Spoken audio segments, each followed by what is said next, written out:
Good morning, people. You are watching Kwak TV because why watch crap TV when you can watch Kwak TV with me, Cal here? Oh, how are we doing? If you are watching live, please jump in the comments. And if you are watching on replay, please put hashtag replay in the comments because I like to know who stalks me. Simple as that. I look forward to bringing today's guest on very soon. And hopefully with technology liking us, everything should work swell. On that note, yeah, it is Wednesday, halfway through another week. It's nearly the end of March. What's going on there? I really don't know. But yes. Oh, God, both straight in the mark there. Good morning, Becca Inns, all the way up in Scotland. Hope you're well, my lovely. Hope you are well. Kirsty Hall, good morning, my lovely. Hope you are well and hope the little bambino is as well. So, yes, it is a fabulous day today. Got a really busy day, which is really nice. And do you know what? Today was a key day for me because I was like, do you know what? I'm going to book some time off during the day for myself. Peck's being self-employed. So today I'm going for a lovely walk / bike ride at some point today. Let's hope that happens because I know I'm quite busy, but we'll see what happens. Oh, good morning, Mother. Hope you are well. That is Mama Quackers, everybody. And Inez. Sorry, Becca. I know you always correct me. Sorry. That's all I'm saying. So, as we know, every morning, people, I go through an array of different things before bringing my guest on, such as the days of the year, Twitter hashtags, and everything else in between. So today, your days of the year are as followed. It is Chocolate-Covered Raisins Day. To me, I like anything chocolate and covered. That's all that I need to know. So, and it is Flatmates Day. Appreciate your flatmate. Do you need a flatmate? It is Flatmate Appreciation Day. So make sure you appreciate them flatmates today. It's also Tuberculosis Day. It's bringing awareness for tuberculosis today, apparently. There we go. There's a joyful one. And then, I don't know why it doesn't tell me these at the beginning of the month. It's also Endometriosis Awareness Month. And it's also Social Worker Month. There we go. Kirsty, what we saying? Little one is with my mum, so I've got some peace. Just means I've got some catching up on work to do. Fantastic. That's what we like. I don't have any kids, but what I do is I kick Mr. Quackers out of the way for a while and I can actually get something done. I know your pain. He acts like a 12-year-old from time to time. So yes, your Twitter trending hashtags today are as follows. Hashtag Wednesday Thoughts, hashtag Wednesday Motivation, hashtag Wednesday Wisdom, and also hashtag FFB Wednesday, which stands for Follow Back Wednesday. The reason I go through Twitter hashtags is because Twitter is a great place for business owners to get some journalists, get some PR done, people. So if we start looking at these hashtags, which are just on the Explore page, and then click trending, and you can see how you can use them hashtags far and wide for yourself and for your business. It's really good. But yes, how are 3 months in, people, before I bring my guest on, 3 months in, how are we doing? Nearly on to the 4th month of the year, because that's normally how maths and the calendar works. But yeah, so how are we doing? Because I have been fabulous. I've been absolutely fabulous. I know Kirsty Hall, for example, if you're still watching live, her business has boomed since starting a few months ago. I know Becca Inez has been really busy. I will say it correctly, Becca, I promise you. Has been really busy as well. And I know that my guest, who I'm about to bring on, has been really busy. So today's guest is a one of a kind. That's the other way I can say it. From saving the planet to doing fabulous coasters, which I've got on my desk right now. So with no further ado, I'll make sure I've got all the relevant things. There we go. Is he ready? Let's hope the internet like us. Good morning, Phil. Good morning, Quackers. How are you doing? I'm good. How are you, Treacle? Wonderful. Thank you very much. Great to be here. Oh, good. I know. Thanks for having me. About time I got you on this bloody show, isn't it? So, yes, loving it. So, Phil, just before we get started, in a nutshell, tell people who you are and what you do. I am Phil Fieldhouse, entrepreneur for the environment and founder of Fieldhouse Sustainability, making society sustainable by empowering business owners to integrate sustainability into their business. Oh, I love that. Technically, aren't you an ecopreneur? I personally tend not to use the word eco. To me, it doesn't mean a lot. I mean, it is an accepted, way of saying that you're environmentally friendly. But you know me, I'm all about the detail, so I like to use specifics. He is all about the detail, people. My Christ, he's too smart for his own good. He really is. So, Phil, let's get the first one out of the room. A lot of people mainly know you for your now kind of side business, which was Marble Coaster Co. I've got one fabulous little example here, which is wet from my drink. But yeah, Marble Coaster Co, people. So obviously you was known for Marble Coaster Co, but I know, because obviously we've worked together, that you've done a lot more. So you finally chosen to take the shift from marble coast to co to Fieldhouse Yeah. sustainability fully, haven't you? So Yeah. what is Fieldhouse sustainability? Once again, keep this in a bit of a nutshell, because I know this does so much shit, people. So like, what is Fieldhouse sustainability? Yeah, so that sustainability was set up obviously by me to make society sustainable, as I've already said, and I'm doing that by two means. First of all, I recognise that individuals can only do so much, and we're limited by the infrastructure that we rely upon. So I'm actually working with NGOs and global organisations to design nature into infrastructure at a large scale, so that we're bringing in nature into society and finding a place for them. And that has a load of benefits, from climate resilience to health and well-being, and making society sustainable so that we can continue to live in it for the future. Oh, The other side of my business, working with business owners like yourself, and empowering them to know what sustainability is, make sustainable decisions, not feel overwhelmed by it, and make a difference in society. Do use their business for more than good. I love it. So More than profit. More than profit for good. More than profit. Yeah, I like that. See, it's really, obviously I'm passionate about it because a lot of people know, or might not if they don't, that I ran an eco business. Not to the extent that Phil does, but I ran an eco store and I educated myself, what I'd like to think, more than most people. And it's fabulous. But why should this might get your cert box out? Why should small business owners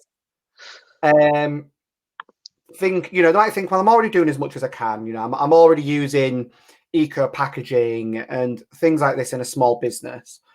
Why should they care more about, or think more like, oh, I'm doing enough. Is this going to cost me a lot more money? Because in the long run, it can earn them money, can't it? It can earn them money. So there's two ways of thinking about it. Generally come across two schools of thought. First of all, I connect with a lot of people who are really passionate about the environment, and they're doing a lot already, and they want to do more. So I tell them how to connect the dots between what they're already doing and show them opportunities to do more, and try and focus them on the next part, which is how to use that to make a bit more cash for their business. Now, for the other side of people that aren't really aware or not really that bothered about sustainability, it's about going straight for that message and saying, well, by being sustainable, you can make more money. And it makes sense, because if you think about your business, you want it to last a long time. So if you want your business to last into the future, it's got to be sustainable, at least financially.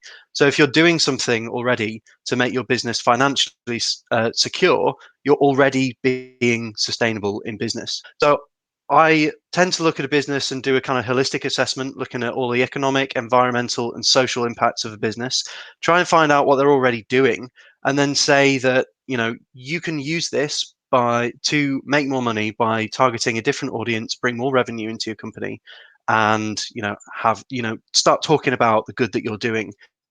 Even if you don't care about it, you're already doing some good somewhere. Start talking about it, make people aware of it, frame it in the right way, and you'll realize the opportunities by doing that.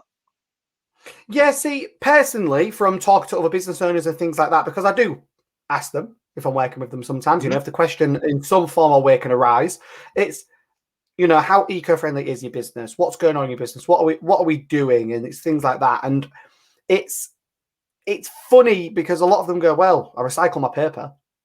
Well, there's more you can do, but I think a lot of the time it's the education side of it without boring them to death. It's kind of like, right, how can we make this? And to an extent, sometimes it's a bit like, right, how do we educate kids? Because, you've got to educate kids, right, to get them engaged. But a lot of the time with adults, because they go, well, I do all my recycling and I'm trying to be paperless at work. That's great start. But obviously, there's a lot more we can do, which not in the way of, because for them as a business owner, you've got to think, and with what I do, yeah, they care about the planet, but as well, they care about the business. They want it to impact the business. And I think that's the bit people need to see, which is obviously where you come in as well, isn't it? This is how it can help your business as well as the planet. Yeah. Yeah, so absolutely. It's so important. So what would you say are some of like the first easy-ish steps for people to start implementing already if they're not doing it? Like three steps, three things people could be doing already or do already that could benefit them if they're not doing it already. Okay, so I am obviously more about the kind of education side that you've Yeah. already said. So I'm not going to give you one of those 3 top tips to be more sustainable in your business, Yeah, which that's fine. Yeah.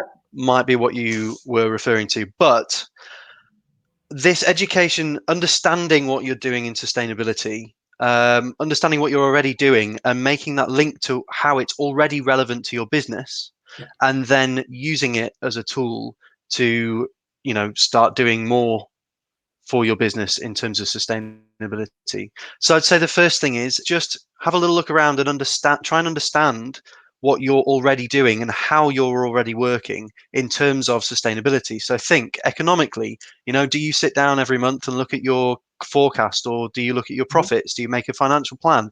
That's part of being sustainable. Do you look at the environment, look at the world around you, and go, if you're a manufacturer, are you using diesel generators for things, or I don't know, probably not, or do you use a lot of electricity for do you have a high electricity demand? Do you own your building?